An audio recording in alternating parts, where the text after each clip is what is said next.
તો વાલિયા પંથકમાં ભારે વરસાદના કારણે સિલુડી ગામમાં અચાનક પૂર જેવી સ્થિતિ સર્જાઈ હતી।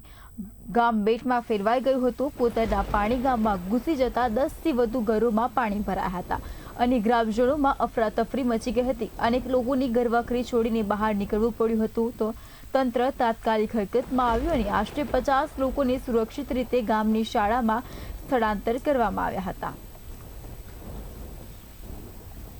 અમારા ઘરમાં વરસાદ પડતા આટલો બધું પાણી વધારે ભરાઈ જતા અમે પાણી કાઢતા સામાન અડધો આમ મૂકે કે તેમ મૂકે એમ સમજ ના પડતા પાણી કાઢવા જતા અડધી દીવાલ તૂટી પડતા દાદીને બચાવીએ કે પછી અમે સામાન આમ તેમ લઈ જઈએ ખબર ના પડતા આટલું બધું નુકસાન થયું। તો અમે એટલી આશા રાખીએ કે અમારું ઘર બની જાય અને અમને સરકાર તરફથી સહાય મળે।